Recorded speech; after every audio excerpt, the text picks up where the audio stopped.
السلام علیکم، welcome to my channel Novel Lab Voice. تمام ویڈیو اپڈیٹس کے لیے میرے چینل NLV کو سبسکرائب کر کے بیل نوٹیفیکیشن کو آن کر دیں۔ تو آئیے سنتے ہیں آج کی ویڈیو میں مصنفہ نمرہ احمد کا خوبصورت ناول جنت کے پتے، ایپیسوڈ 10۔ روم کی کھڑکیوں سے روشنی چھن چھن کر اندر آ رہی تھی۔ صبح کی نم ہوا بار بار شیشوں سے ٹکرا کر پلٹ جاتی۔ جیو انفارمیشن سسٹم کے پروفیسر اپنے مخصوص انداز میں لیکچر لے رہے تھے۔ ان کے ساتھ بیٹھی ڈی جے بظاہر بہت توجہ سے سنتی لیکچر رجسٹر پہ لکھ رہی تھی۔ وہ ہر چند لفظ لکھ کر سر اٹھا کر پروفیسر کو دیکھتی، ذرا غور سے ان کے اگلے الفاظ سنتی اور پھر سمجھ کر سر ہلاتی دوبارہ لکھنے لگ جاتی۔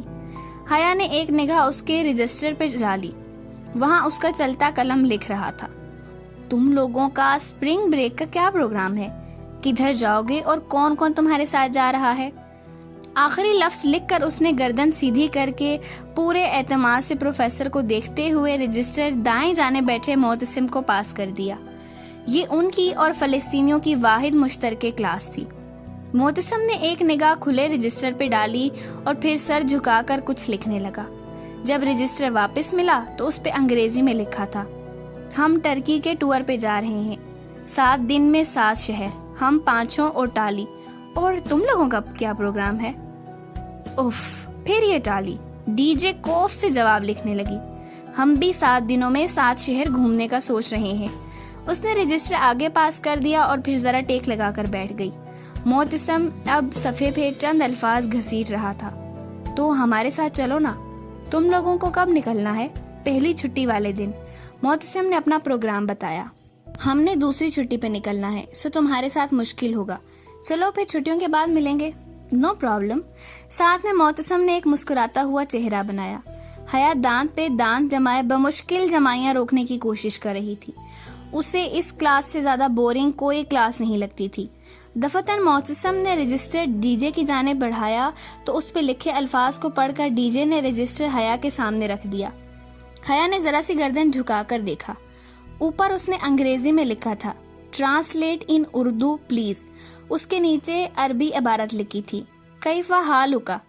حیا نے قلم انگلیوں کے درمیان پکڑا اور اردو ہجوں میں لکھا: آپ کا کیا حال ہے، اور رجسٹر واپس کر دیا۔ معتصم اور حسین کو آج کل ڈی جے سے اردو الفاظ سیکھنے کا شوق چڑھا ہوا تھا۔ اس کلاس میں وہ یوں سارا وقت عربی الفاظ لکھ لکھ کر ان کو دیتے تھے۔ چند لمحوں بعد اس نے پھر صفحہ حیا کے سامنے کیا۔ اب اس پہ لکھا تھا: حالی بخیر۔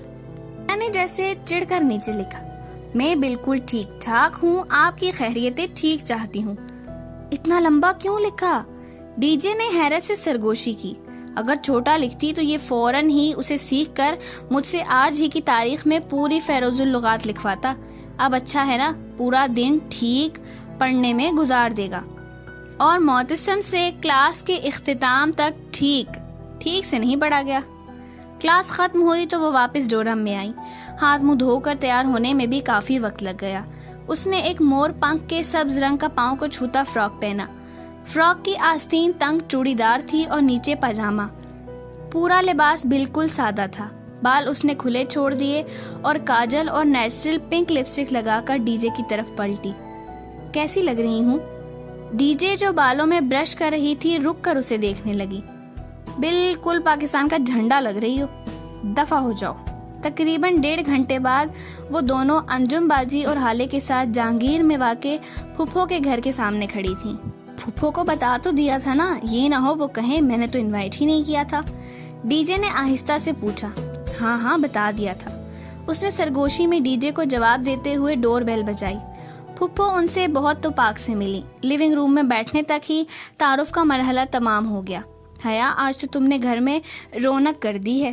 واقعتاً بہت خوش تھیں۔ حیا ان کے گھر کو اپنا سمجھ کر دوستوں کو ساتھ لائی ہے، یہ خیال ہی ان کو بے حد مسرت بخش رہا تھا۔ وہ ان 2 ماہ میں چند ایک بار ہی پھپھو کے گھر آئی تھی، اور پہلی 2 دفعہ کے بعد جہان کبھی گھر نہیں ملا تھا، نہ ہی وہ اسے بتا کر آتی تھی۔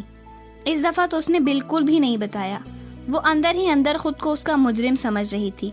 اس کے ٹوٹے بکھرے ریسٹورنٹ کو یاد کر کے وہ اکثر خود کو ملامت کرتی تھی۔ آپ کا گھر بہت پیارا ہے آنٹی، انجم باجی نے صوفے پہ بیٹھتے ہوئے ستائشی انداز میں ادھر ادھر دیکھتے ہوئے کہا۔ اور یہ رقص تو بہت ہی پیارے ہیں۔